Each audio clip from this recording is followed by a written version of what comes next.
Oui. Ça va bien.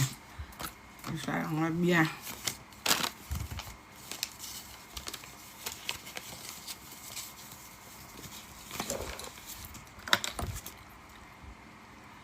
Bonsoir la famille. 1 minute, s'il vous plaît.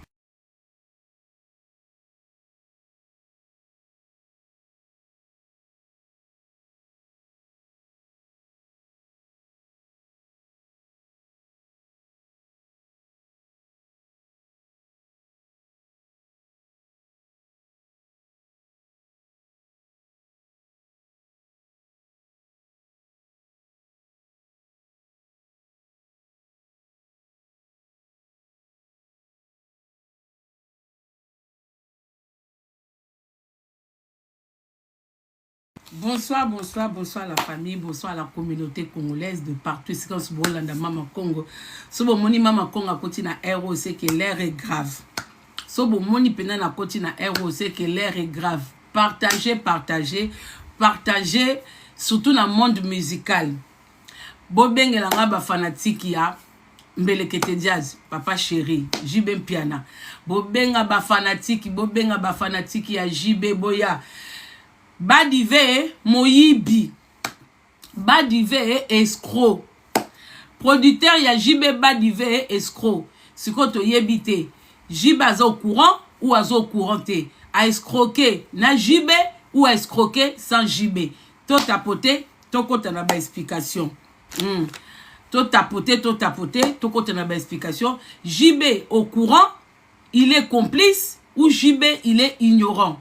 Toko ye bango siko to tapote na tika bino bo tapote avant la kota dossier ya Badive escroc Badive na banc de jugement na banc ya ba accusé na mois d'août le 24 août Badive azo le kana tribunal cause escroquerie Badive a escroqué escroc bonga boye Badive a escroqué nani sikoyo a escroqué na JB ou JB azo au courant ou jiba yebi ou jiba yebite.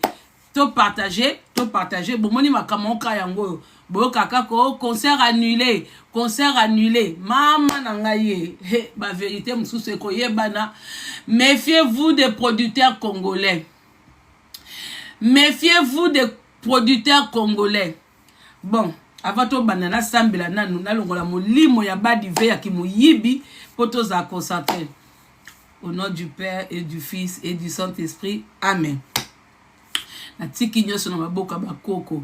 Batandu boya. Bandibu bofanda boza pembeni. Soka Badive ye. Aye kokosa. Bandibu. Bino boyebi. Bistoza sauvage. Batandu bino nebi ke koto so Badive ye. Batandu bo bougete. Po bino boza bato ba logique. Bo pesa ba explication.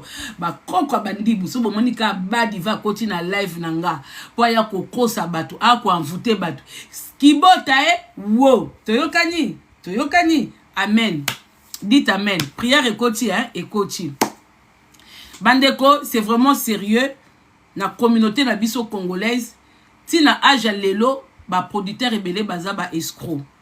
Na mone longi nanga ezo bima bien te o eza makano nganga makamba ba filtre te Son c'est bon bandeko na bandoloba. Son c'est bon nakata moi ventilo ponga mona zo ndira nazo ndire na omi yo kate. Vous avez les lunettes de la gloire glorieuse. Il y a quand même les lunettes de la gloire glorieuse. Pour ma cambo eza sérieux. Pour na mona BNT. Na mona BNT na tena ba lunette. Na mona image na BNT pour fona tanga ba commentaire. Ba escroquer ba tout les lunettes de la gloire glorieuse. Bima a autant ba commentaire communauté leli a ba escroquer ba mo pas Badive ba congolais boye bi adresse à Badive te Badive escroquer bat voilà Nzambe ki mobange oyoyo nzoka ndi éclairage ça nango kitoko boy eza misu langa te misu emona sou bien te bandeko Badive muyibi sikoto yebite ayibi na JB ou ayibi sans JB bandeko na ngai boyebi dernièrement JB azaki na concert awa na gymnase Maribel. Dites amen so bozo courant Badive atiaki amatisaki pancarte que JB artiste JB Mpiana ah mbelekete jazz yate toana ki sérieux artiste JB Mpiana atiaki ke aobeta na gymnase Maribel na esaka bino JB Mpiana azana ba fan na esaka bino JB Mpiana talo betia libaya lelo ayena Didas Arena awa na 48 heures biso tout osomba ba billet toko somba po azana ba album ya réussite belé azana ba cri ya kitoko ata tenzembo ba sikate ata te cri ya sikate biso nyonso nanga na bino to se retrouver kuna sikoyo tangu JB badive escroquerie oyo olongwe pa ya nkinga kati oye ko escroquer batu na poto te badive za gentillité bandero nanga badive atie programme que JB a kobeta na gymnase Maribel. Ba Congolais ba yo kakate, vu que balinga papa chéri Sultan, l'homme qui a mis l'eau dans coco, hein? Oh, et ça appelle leur côté, Batu bake ba sombi ba billet. Et ça na batu misusu, ba somba ki ba billet à partir ya gymnase Maribel. Batu misusu basobi ba bien na ba site mususu car ndenge ezalaka so bomoni concert zo beta il y a plusieurs façons ya kosomba ba billet donc bande ko ebele basomba ki billet na gymnase Maribel donc et pas ya ba kolo salle basombi ba billet na bango bande ko mususu basombi ba billet ba 200 €, ba mususu ba 300 €, ba mususu ba 100 €. Ah, vraiment JB ateka ki ba billet, il faut te lo ba vérité ateka ba billet. Qu'est-ce qui s'est passé tant ba annuler concert babi jiba obeta soute que batuba se faire rembourser bandeko oyope basomba ki ba bien na bango et pas mundele na gymnase Maribel ba salipe démarche ya ko se faire rembourser ti lelo bazaka rembourser te botu nanga sko mama Congo pourquoi ba rembourser bango te alors que mundela zaka honnête botu nanga na ba commentaire nde bo tapoter hein kisalogie de moi tout nanga na commentaire. Pourquoi Mundele Mutazaka logique, concert est annulé, pourquoi Bandeko Bazar remboursé te? En plus, c'est ça Moutoumindouté, et ça Mundele, et ça salle gymnase Maribel, Moutefaki est remboursé. Merci Yushka. Ba remboursé, ba mote botu nangan pourquoi? Nzokande, normalement, ce qui concert est betama, ba colossal bata salle debi organisation ba producteur ndé lekate salle pata salle pe ba na ba pourcentage ya kopé sa producteur a gagnera pe et lokola équipe ba gagner pe moi mbongo bozo comprendre sikoyo badive akenda na salle wana akenda koluka colossal ayebisi colossal ya gymnase et bozela ya bandeko fona zo ba témoin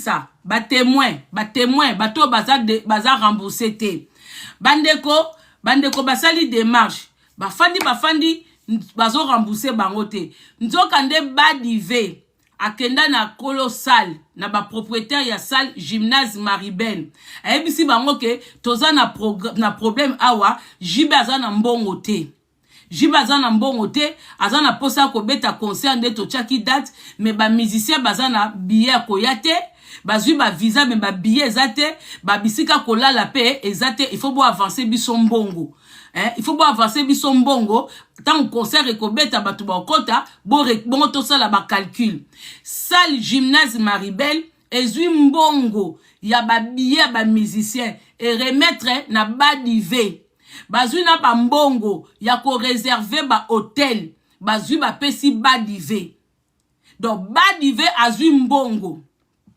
ba avancer ye mbongo et comme sikoyo asomela ba musicien ba billet alouele bango a réserver alouele bango a fouta ba chambre d'hôtel ba colossal bazozela ba musicien ba mise ba yakate bazozela jibe yakate jiba répondre pe na téléphone te eloko te bamoni kaka ti na veille nango ba diva ke kokosa bango kuna soki jiba beli diarrhée soki jiba sali malaise donc abina bango il faut bo annuler ba mise ba yete bon babi ok y a pas de souci to annuler zongisa kasi mbongo po biso to rembourser bato basomba ki babiye ba diva kima akima na mbongo siko to ebite na kati ya kopi wana soki JBP azalaki na ba dive po balia colossal mbongo siko na minito ba diva za na procès le 24 août donc bande konyoso to basomba ki babiye ya concert ya JB o baza remboursé te na gymnase Maribel procès ya ba dive eza le 24 août sikoyo mundele azozela mundele atie embargo atie embargo na ba concert nyoso oyo ya jiba kobeta na poto po ba récupérer mbongo avant procès ndenge zaka avant procès mundele esa fandisa ki ba embargo na kombo ya JB mundele sa fandisa ki ke esika nyoso jiba kobeta bango bakokende po ba récupérer mbongo na bango bapesa ki ba dive na kombo ya JB ba dive de ton lo balabino bwe bandeko numéro ya salle 01 bozwa numéro bobenga bandeko nyoso tout o bozana besoin boyeba comment ba producteur bazaka miyibi benga kaka na salle wana lobby bayebisa yoke bazo luka JB na ba dive ba escroquer mbongo na salle gymnase Maribel na 01 42 46 79 79 o ezana nou introduction na yeli bino bozela siko boyoka bandeko na bino nde baolela mbongo na bango bozela bomona nde bandeko baolela mbongo na bango ba dive muyibi ba diva za na procès le 24 août siko ngana lingi na yeba JB paza na kopo yo JB za ba fani na yo artiste JB piana ba fani no bazolela bo escroquer mundele te bo escroquer nde ba fani ya JB ba diva komi o na kofuta avocat pona batu o baza rembourser te ba dive dingwaku lovunu yo bato baza rembourser te oyebi bango po futela bango billet na sali investigation na moi na luki batu ti ba diva wanga na kitura liboso après andimi keza vérité ke ndenge ya oke na procès le 24 août akofutela pe bandeko ba rembourser bango te avocat mais ba dive yom to ozosala ke ba rembourser bango te ofutela bango avocat ndeni ba dive escroc muyibi bandeko bozela toke musika te numéro na pesi bino na bandela bosala banquette siko ngana lingi na yeba bobenga bato a JB.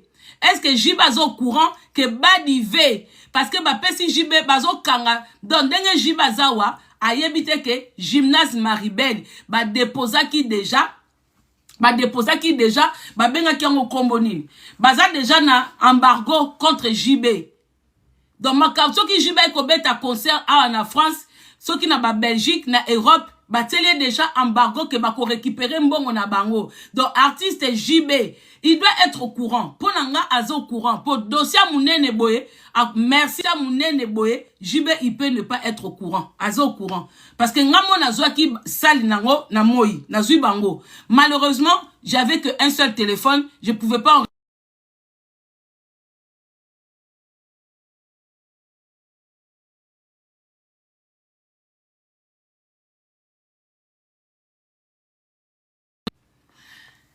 bandeko bo benganga ba victime il faut bo rendez-vous eza le 24 il faut bo benga salle Maribel po boyeba eza na tribunal nini mais bino normalement il faut bo zela so bolingi bo kende partie civile bo kende ko benga na salle Maribel po boza la partie civile po eza ba mbongo na bino eza escroquerie mobimba o ba diva sali bo zela sikoyo oyo témoin moko boyoke la famille eza mawe ndeko ba dive oyo sali o escroquer ba fanatique ya JB o escroquer propriétaire ya salle wana te O escroquer ba fanatique parce que jusqu'aujourd'hui, yebisanga est-ce que batouana mukologie ba tia sous libaya, bozana plaisir ensemble babiye.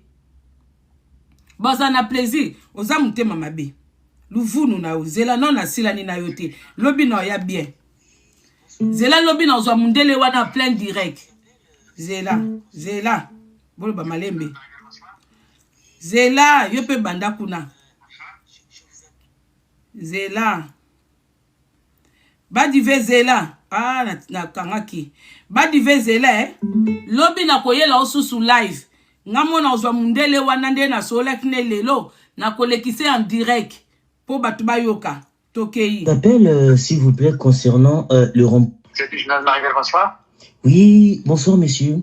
Je vous appelle... Oh, victime moko, Bon comprendre, victime moko. S'il vous plaît, concernant le remboursement du concert de l'artiste JB Voilà. Écoutez, nous, on a lancé une procédure. Oui. Auprès de la justice. On va être fixé le lundi 24 ou 25 août. Et par rapport à ça, le 26-27, on pense rembourser tous nos clients. D'accord. Voilà. Et entre-temps, on fait d'autres démarches pour essayer de récupérer l'argent chez le producteur. C'est pour bloquer, pour saisir l'argent sur d'autres événements qu'il fait sur Paris. Récupérer l'argent chez le producteur. Vous voyez, ils ont déposé une saisie contre Badive ou ceux qui artiste JBP ayo beta. Ngande nazwa ki na téléphone. Bon comprendre papa na biso aza victime. Mais ngato nazwa ki munde na téléphone abi ba déposer déjà saisie moko contre Badive et l'artiste JB. J'espère que bata JB boza awa. Eza soni munene makambo. Là, je comprends pas. Vous pouvez m'expliquer? Là, je comprends pas. C'est-à-dire que nous, on a donné l'argent au producteur pour qu'il puisse payer les visas, les hôtels pour que les comédiens puissent venir. Oui. Mais comme il n'a pas pu venir, là, ils n'ont pas eu le visa et l'argent du Van Ron, ils nous ont pas restitué. Et là, on a lancé une procédure de se faire payer cet argent pour qu'on puisse rembourser aux clients. D'accord. Voilà. Et on va être... Ndeko Flair, ah oui, ok. Ok.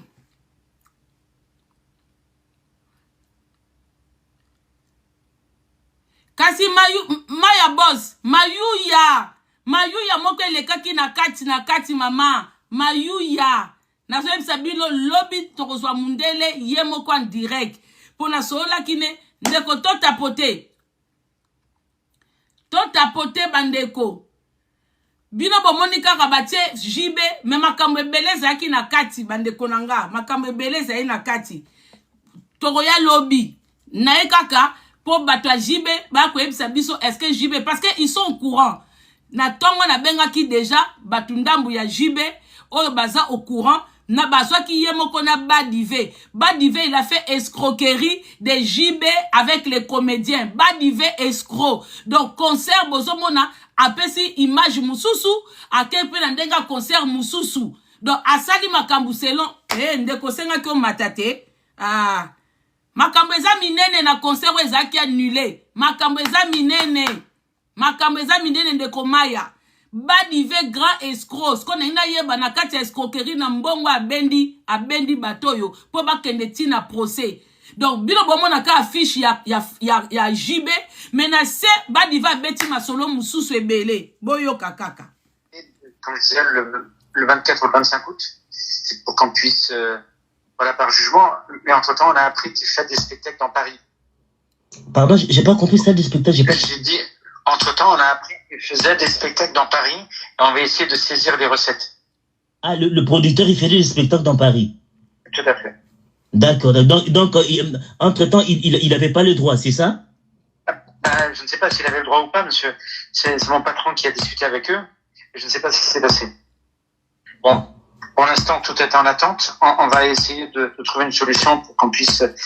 Mendeko, osengo mata, botapote, totapote. Bandeko so bomoni batu ba mata ba kita c'est qu'il y a un problème.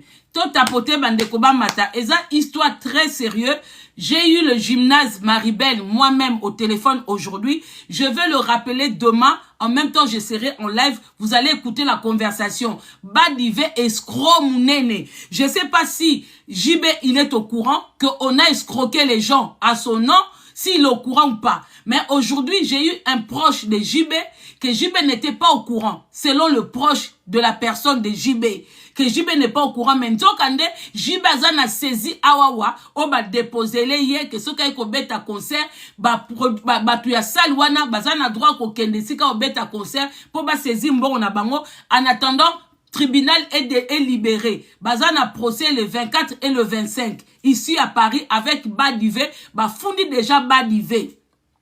Badiva za ko fundama atika iko bete la JB di solote ka le ka procès atika iko bete la JB te ke ba fan mususu bazaki rembourser te donc na kati ya concert ya Badive ya JB piana Badiva beti ba biloko ebele na kati a kosi ba dossier belé na kati abimisi bango abendi bango mbongo ona somba ba billet ona zwa ba visa ona na futa ba hotel bo avancer nga mbongo siko tongi toyeba po mundela ko beta te som nini Badiva lobe osa la sortie comme ayoki lelo dossier comme na maboko ya mama Congo bata JB batindeli yango babi me yo okosi oke ko sala nini na komba JB akomi na koya ko expliquer Badive okoya ko expliquer nini depuis concert ya Nilama pourquoi yaki kolobate ke yo mindele bazo landela yo po ozo devoir bango mbongo muivi na muivi siko Badive yo zo betisa JB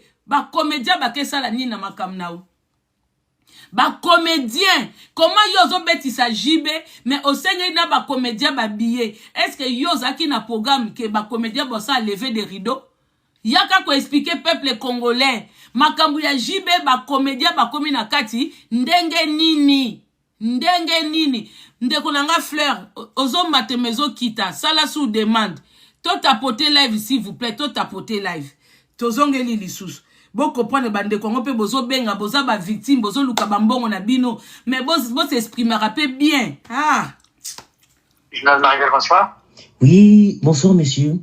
Je vous appelle, s'il vous plaît, concernant le remboursement du concert de l'artiste JB Piana. Écoutez, nous on a lancé une procédure.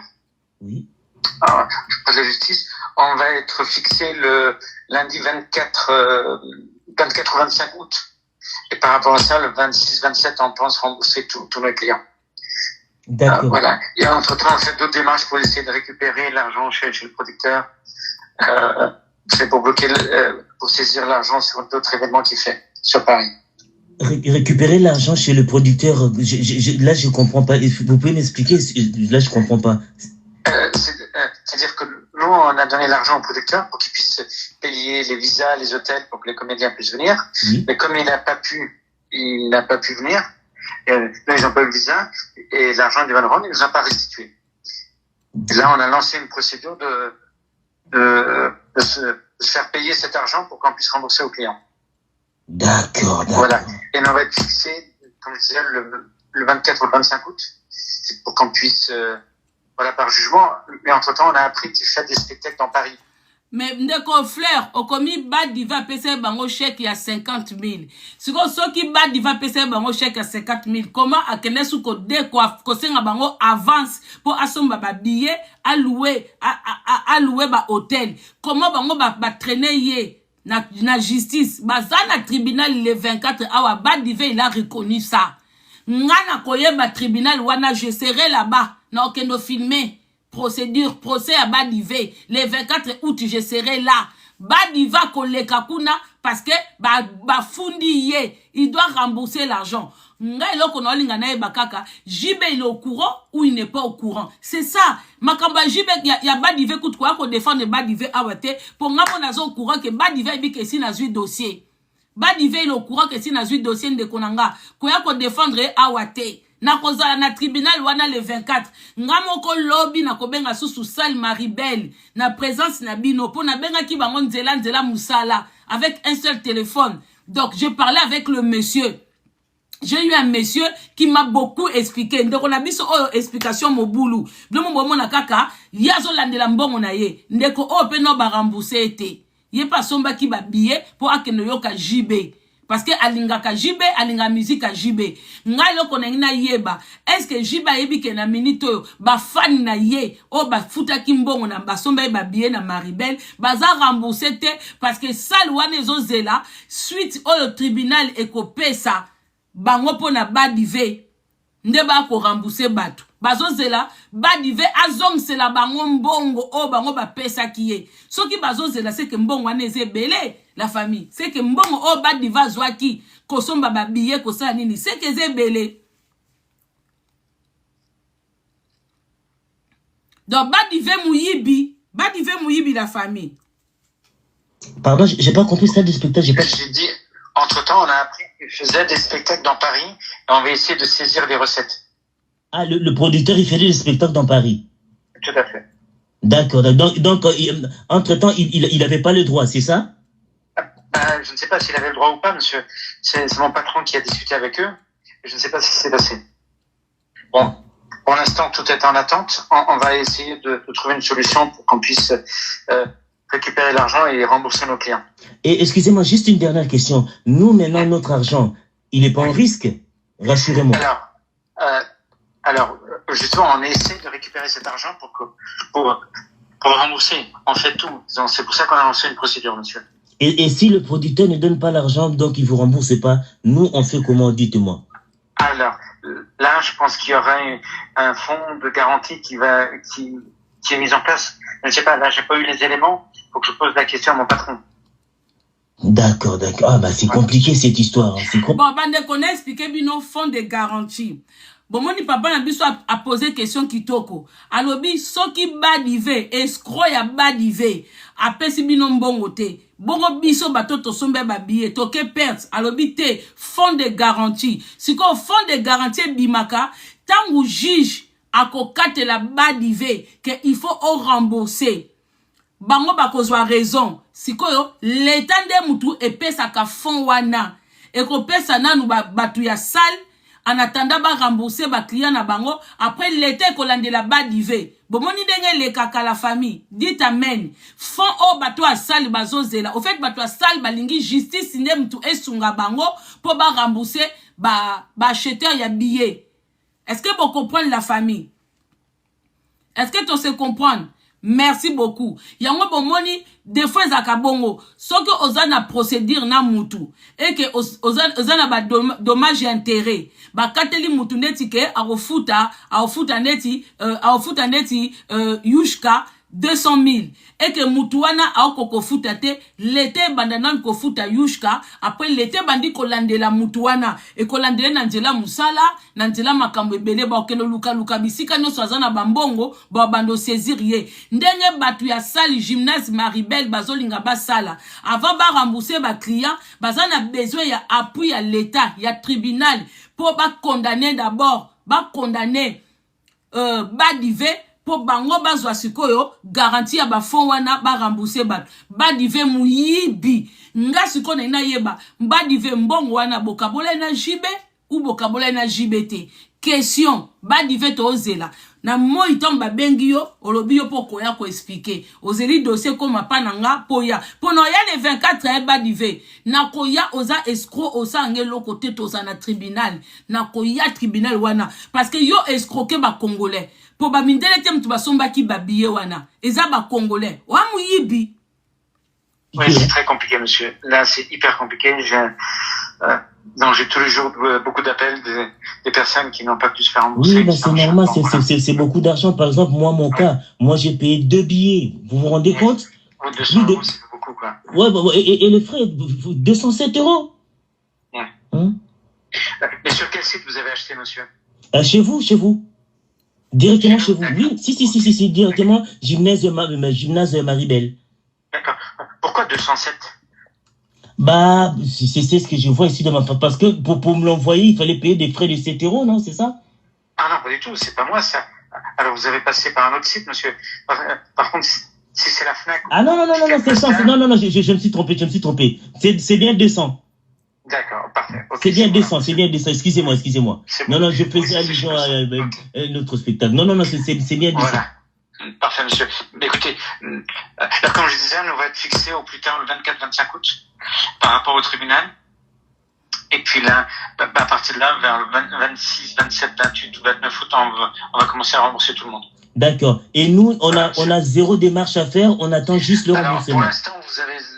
Pour l'instant, vous avez zéro démarche à faire. S'il y a des démarches à faire, comme j'ai les adresses mail de tout le monde et pratiquement tous les numéros de téléphone, moi, je passerai un coup de fil ou alors j'enverrai un email en demandant est-ce que vous pouvez me faire ça et ça. Parce que là, déjà, j'ai demandé beaucoup de mails à beaucoup de personnes pour que je puisse déposer plainte. J'ai réussi à récupérer tous les mails et par rapport à ça, on a pu lancer la procédure. Ah d'accord, donc par rapport à nos mails, tout ça, donc vous avez pu lancer la procédure pour porter plainte contre le producteur. Tout à fait, monsieur. D'accord. Voilà, monsieur. Ok, ça marche. Bande konanga eza mawa. Botala niveau, même si ka escroquerie ezate. Yango bomona ba musicien na biso ebele ba concert ezo à l'annuler. Bozo comprendre te ba trafic ya ba producteur ebele ba koma nini neti ba diva une chèque à lokuta ya garantie chèque à mbata ya libaya akenango na gymnase Maribel ake ko réservé ake ko sala masolo na bango ke photo betisa artiste boye pembeni to bengisa bato maboke ake ko sala ake ko monter cop na ndenga mesana kala ko betisa. Donc, ce qui veut dire, yango bomona bato kwa baba dive basala ba entreprise simbate. Donc, c'est que ce que moni makambe comme a dévoilé lelo, c'est que bato na batambola na escroquerie banda kala. Akeya pesina nu chèque mbata. Tanga komi kuna basali boye aloué sal bato bandimi tout makambe salami et komi ke artiste ayana ba musicien. Oh, akena nous premier tour à leleli bango ke oh visa zozo amate bato asali bazwi mbongo ba pesier po ba misie bazwa visa na ebite soki ezaki ndengeni parce que lui doit s'occuper de tout ça azoke no senga bango ka ba avance et comme il sous azongi sous deuxième tour parce que nga na ebisa ki muto na nga lobi oh est-ce que c'est à vous la salle de vous occuper de tout ce qui est achat de billets ou hébergement, tout ça pour les musiciens. Parce que nous avons un musicien de JB Piana. Le monsieur a dit non, mais dans le contrat, on peut avancer l'argent s'il y a un souci. Vu que le musicien, il va jouer chez nous. On a des contrats ensemble. S'il y a un souci, on peut débloquer l'argent pour avancer pour la venue de musiciens. Donc, bango pa pesa kimbongo. Asomba ba billet, abandi na makambo ya visa, aye na makambo ya billet, na makambo ya hôtel. Yango na otuna, ma démarche wana nyonso. JB, ozo courante. Ma démarche wana nyonso. JB, oza au courant ou oza au courante. Parce que là, il s'agit de tes fans. Dans le wano chingam, bolimbisanga. C'était impoli de ma part de parler avec le chingam dans la bouche. Là, moi, la question que je me pose, JB, il faut ya koloba. Il faut ya ko s'adresser. Tindata porte-parole na yo. Roger Nganou yaka. Parce que il s'agit de vos fans. Bato basombi ba billet, basombi ango pona ba divete. Basombi basomba ki ba billet na bango pona musique ya JB. Et ça, image mon côté très dégradant pona artiste. Yango na comprendre de PTJB. Badive mtaza na muto kala. Producteur ya kala. Succès si la kala. Yoti lelo kaka badive. Nana mona mukili awa lelo koko kebeta musique na badive. Hein JB. JB pourquoi yo lingaka biloko kala? Pourquoi yo lingaka kaka biloko kala? Badive sa longwa na rayon et sa nzuluka. Badive zala ki producteur ya Château Rouge, Château d'eau, Gare de l'Est Marcadet. Ba contre za ko siname na restaurant ba mère Malou, yaba nzongo, yaba Paulina nzongo bokutani, ba sebilo mwa likayabu, bolobike nakobeti sayo nakobeti sayo. Ti lelo na 2025, JB yo kaka Badive. Badive mutake na Congo ke pa mama di mama makambo esimbite. Badive longia kala. Ta isika memio. Hein? Est-ce que yo yebi ke JB bateli yo saisi que soko ye na minito avant procès soko yo beti moi concert moko. Est-ce que zako courant emsu yango po kimiko? Hein? Eza propriété. Ils ont propreté batutu ba concert ils ont annulé bazo rembourser batu o bazaki na ba producteur ya normal ba concert eza annulé bazo rembourser bato et comme na tour à JB Badive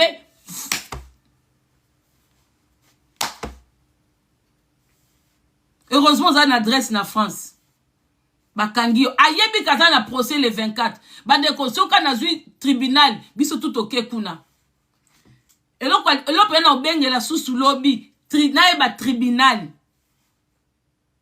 toke biso tout kuna bandeko nyonso tout procès sur 2 jours le 24 et le 25 soko yebi na ba rembourser ote ndeko zonga yaka le 24 et le 25 au mona qui escroquerie à Badive pour mundele ndazawana ba dossier à Badive ko bima kune belé bimu boyebi juge okoyena likambu moko bakomi kotela antécédent na yo po bakotangele ba antécédent ngana keka rapona ka antécédent ki muyibi ya Badive. Oh, nyonso asala même na ba entreprise. Eh, jibenga na kamwe. Na kamwe jibe ti lelo producteur Badive. Yango concert pe simbite ko. Ah, tenga na regretter. Jibe tuka na regretter. Ata inox bi Badive lo ba bengi abetisa e oboya. Ata bina filé so ki Badive lo ba betisa ye ata bina filé on préféra que pas Jonga ata Emeli alias o Badive lo ba betisa ye o beta pas Jonga ata Mboshi li passa Badive lo ba betisa ye on préféré Freddy Puntu na tapis rouge hein tala ba vrai producteur tala Mboshi ok de Londres. Des fois, on betise na Londres. Makambezo leka kitoko, producteur asola kitoko. Na héros yo. Bande robo komelanga producteur ya Mboshi. Papa na biso o azo organiser concert à Mboshi. O na oya na Londres. Ndekwa ebi kombo na akomelanga awa. Ba na Londres bozawa. Ba producteur ya sika kitoko bango wana. Hein?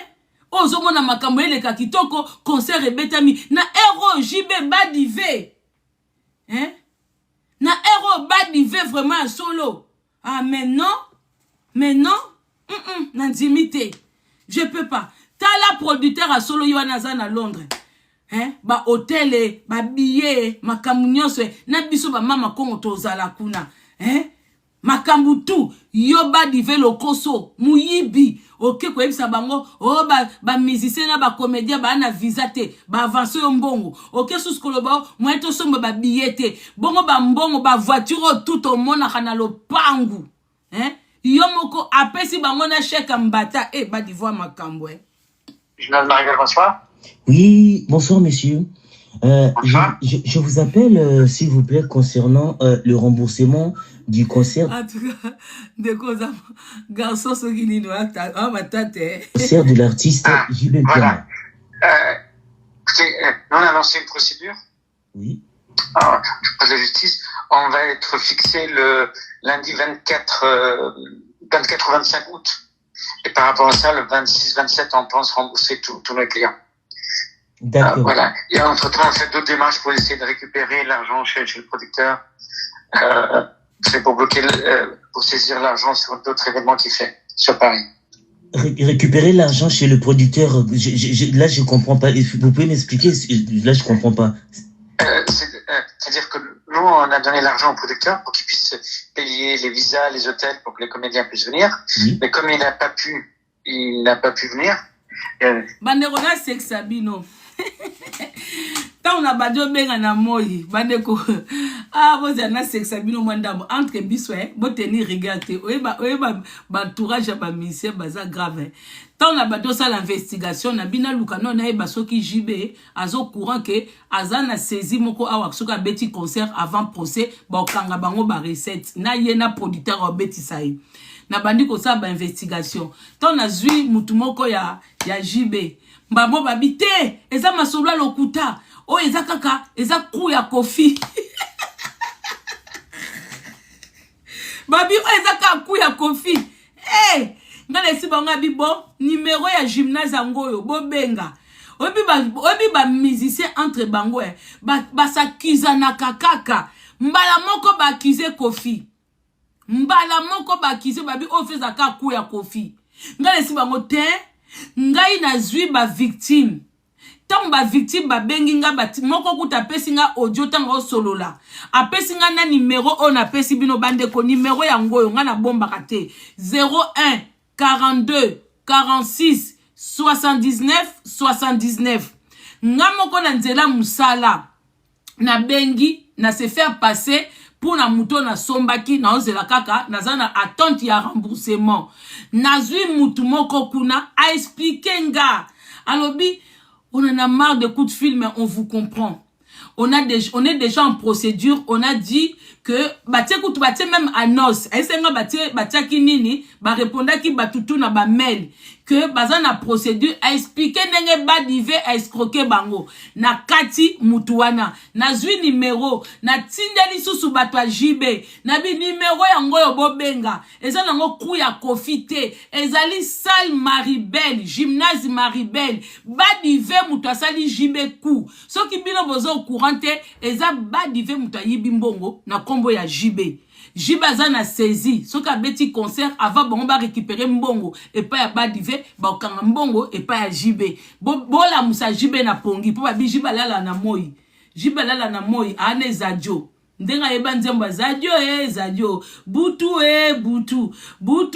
binadama do bazozela na butu po basola na binadama na moi ye akendo benda beauté bo comprendre kaka aza papa chéri.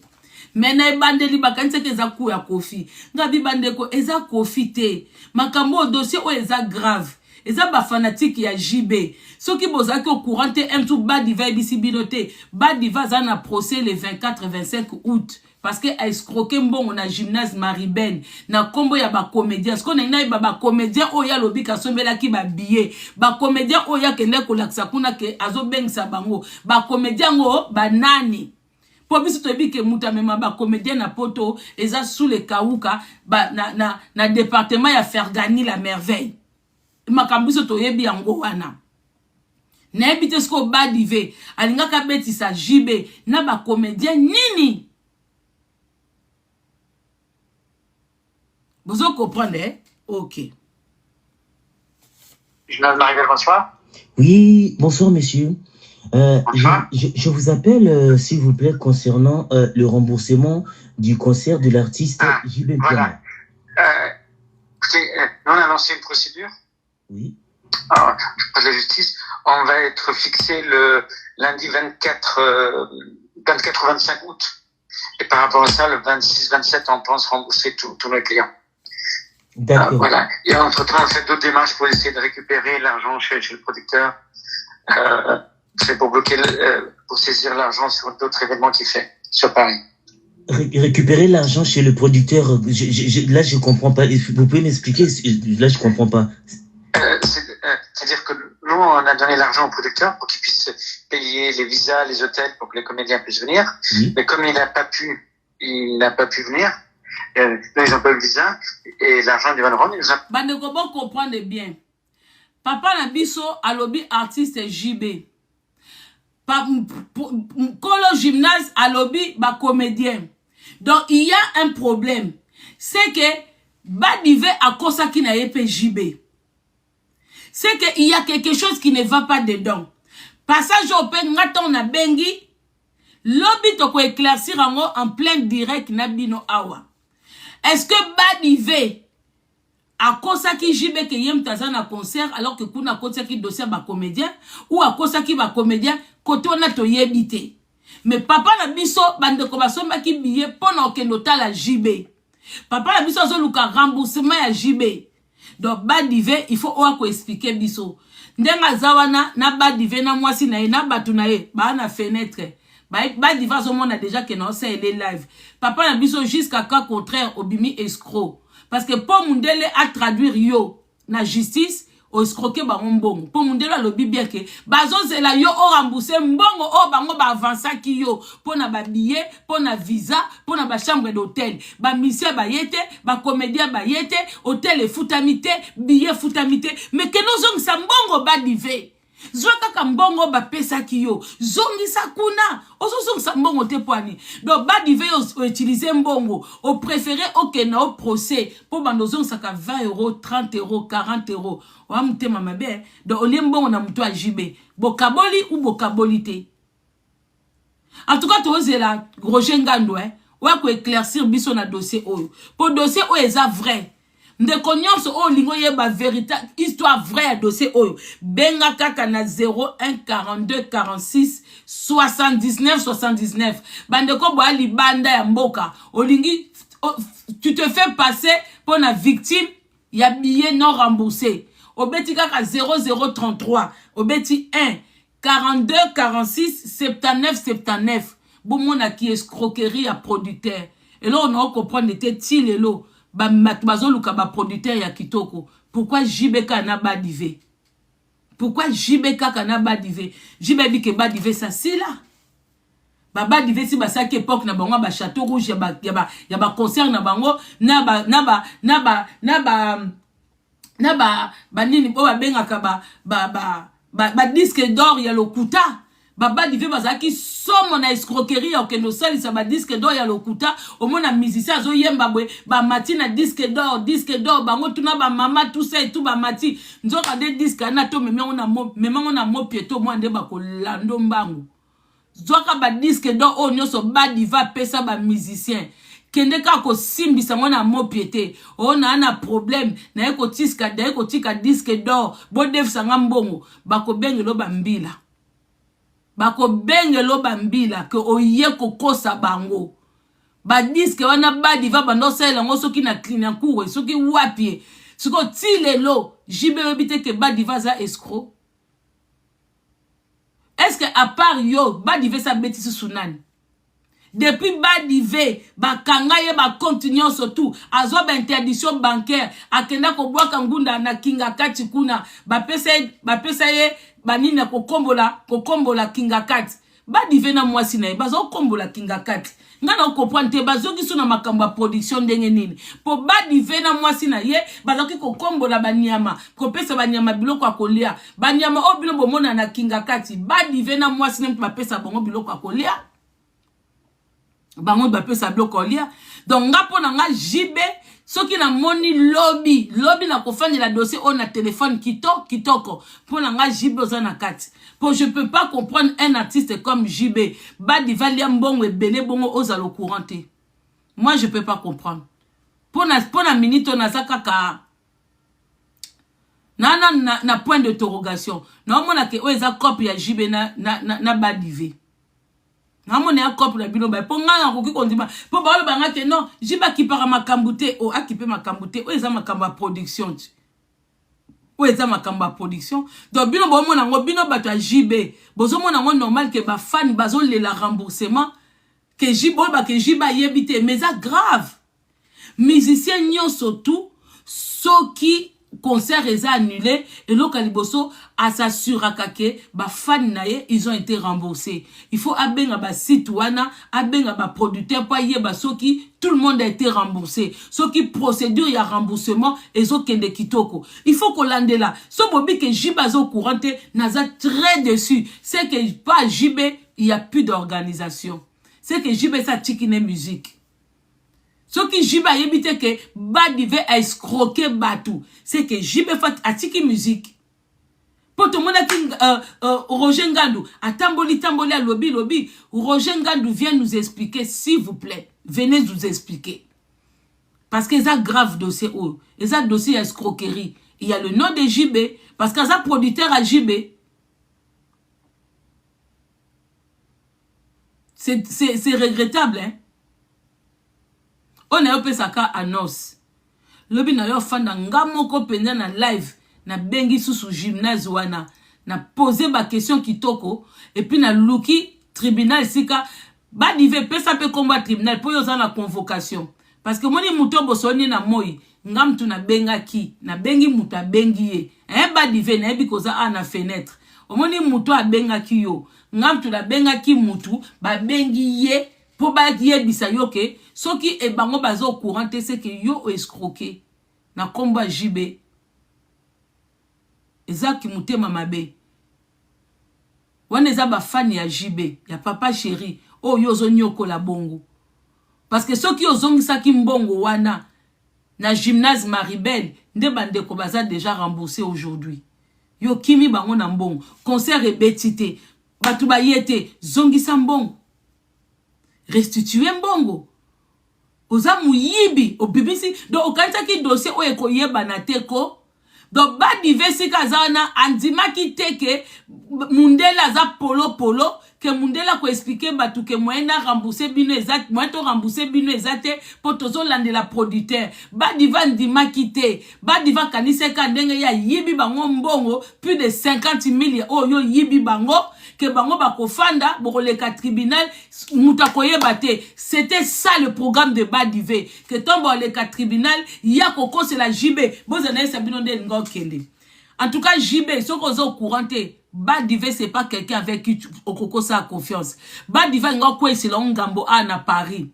JB ce qu'on a au courant que Badive va aucun de procès le 24 août niyom tengo ko ya libabe parce que Badive a escroqué bango. Azeli ke ba ke na tribunal Badiva ngo bakatinde lyo mbongo na Kinshasa. Na tribunal Badiva ngo bake ye azana mbongo remboursé te lui aussi il est dans les problèmes que il avait envoyé tout l'argent à l'artiste musicien JB pour ba foutre ba billet et JBP Amélie aye concerté. Voilà la stratégie de Din. Ngam tu dois sabino na okende na tandenge Badiva au samba. JB il faut tinda bandeko na ba kende le 24 août. Ba ye ba tribunal en wezanine. JB il faut benga salwana. Il faut benga salwana. Faut na benga nono ba diamant. Pas à kamuta JB. Est-ce que vous voyez que JB botana nono hein? Voyez bien. Dites amen. Fana kota nono na direct. A olimbisanga. Na obenge penza.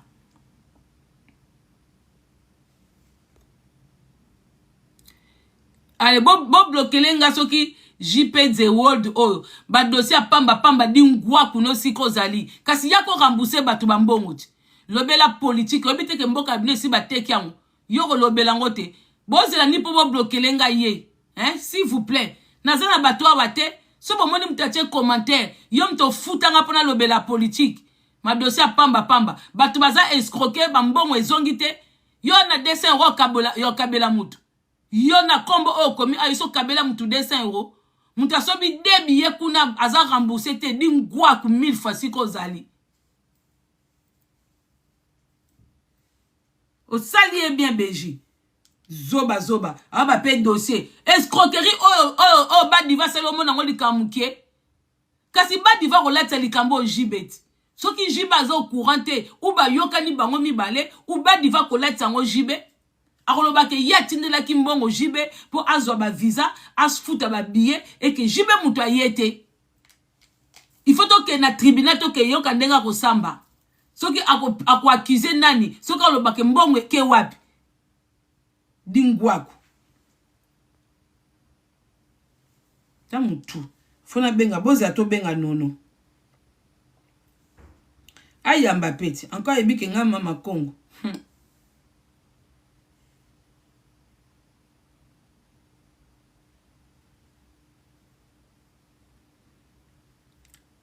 Poya za mutu na ye. Nono soko lobika mabe a JB. Obadi ko mona ye na ba publication kuna. Abadi ko kote la ye. Nono kuta bosa na kauta pa kofi mais tande nga defanda ka JB. Nono bata mi wapi. Numéro nezo bima a ngate po ani. Poza nana ketali a. Téléphone no na kokoza nga a te. Poza na lukai.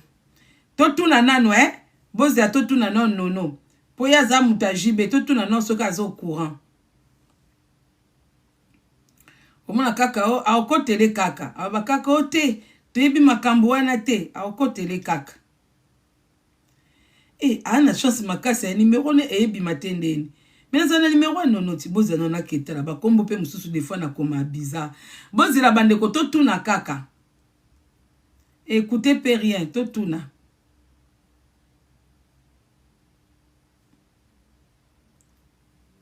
hey. Bozi yanga 1 minute nazo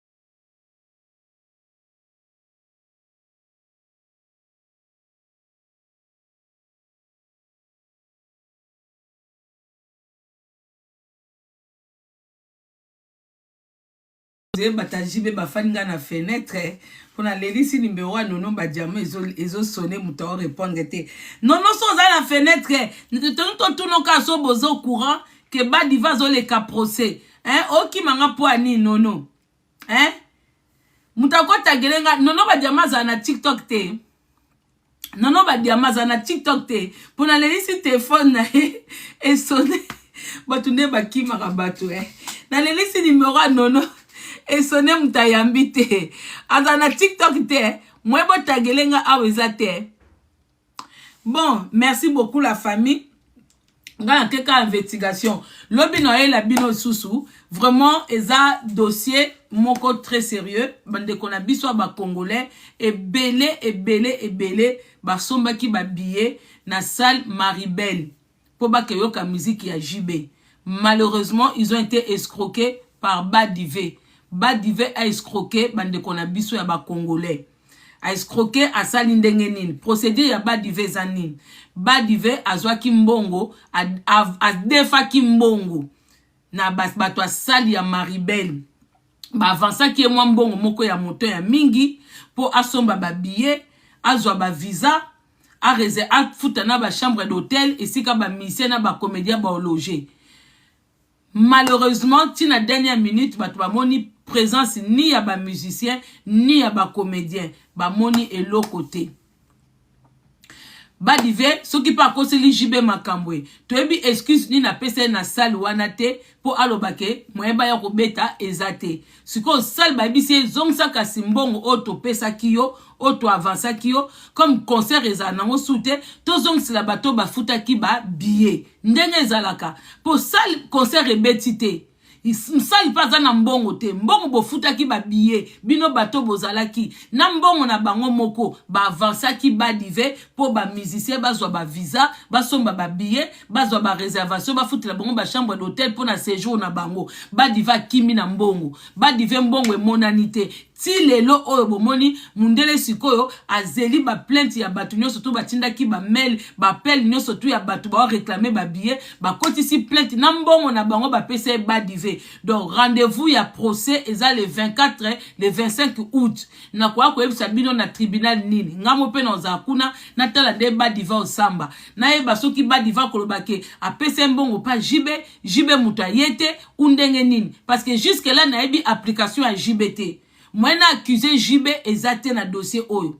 Dossier na nezali et seul cas que loko basali JB et puis na ebite soki JB azali batie saisi si tant au tribunal ke kata likambu JB koko beta concert na potote batie lié saisi batie li JB saisi que soka beti quelque part bango bako ya kokanga production wana pour JB zo devoir bango à travers Badivé.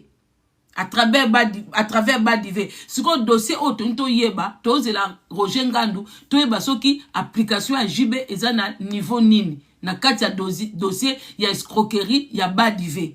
Ngana akaka dessus pour na ebete que jusqu'aujourd'hui que JB koko beta sous concert na poto na Badivé. Ngana bi Badivé ba produit fini, baza ba produit moko na retraite, ba producteur ba bimé belé kitoko, o musale zo leka bien. Yango makambo belé bozomona Congolais tsaka na escroquerie sika escroquerie zate.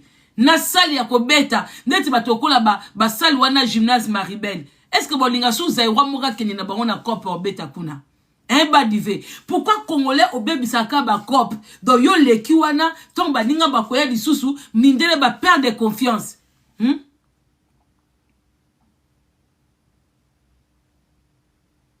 Et ça bien te Neti batwana bindela na ya salle Maribel baza dessus peut-être ndeko moko sous olinga ke no beta kuna obi ba garantie nini ba osenga te po yo escroquer bango po comme tina justice o escroquer bango oyebi po mutu escroquer de tiba dive c'est que amba liboso te mais ça triste amba dive bato bazo souffrir po bazia bambongo na bango en plus na ba été boy ba concert ezo leke belé ba moi makasi bato bana bezo ba mela na ba terrasse ba keneta ba piscine na bana tout ça okangi bato ba 200 €, ba 300 €, ba mtutu ba 100 €, wa mutema mabe.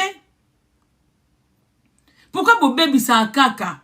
Donc yo comme carrière ici là, obeti coup de sifflet na combat JB.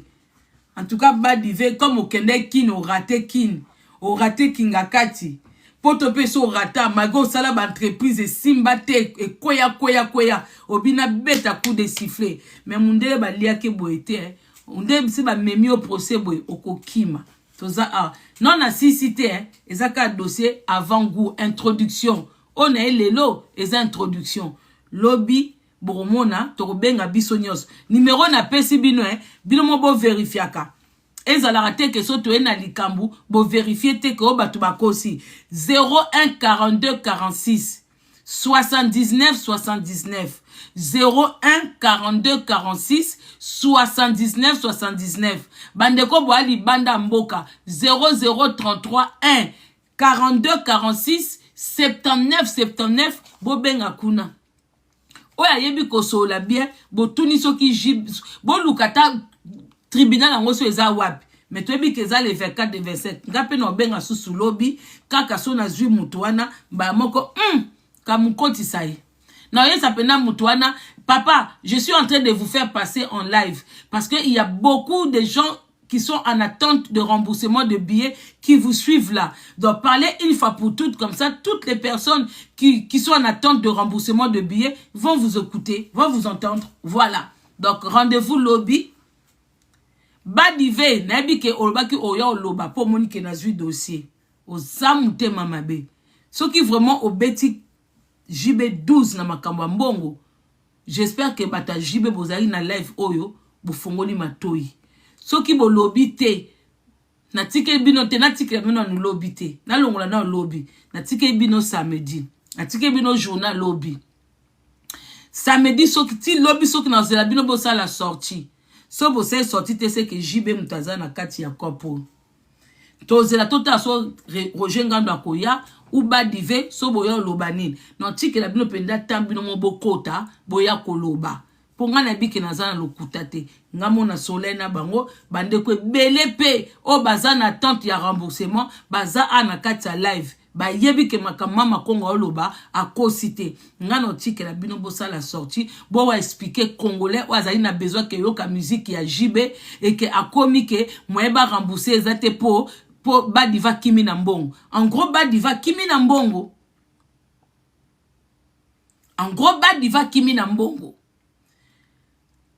ba faire bazwaki ba concert annulé to mona makambo wana te ba fali bazaki ba concert faka beta so na ba Canada kuna beta te so na bamboka nini to tike ko ka batu baleli bambongo te ko ba rembourser biso te to ka batu babi ifaka abeta abeti te to yoki batu baleli bambongo te mais ya JB batu bazolela bambongo et ba somme pe amikete ba billet pe ba 80 te ya ba 50 te ba billet o batu bazaki ba somi ba 2 billets ba 200 batu su bazaki ba 3 billets ba 300 na bango ba ozela eza mbongo ebele na poto même na Kinshasa eza mbongo ebele donc ba dive dans tikonon journal lobby total okuta na o ya kolobeza nini après biso to royal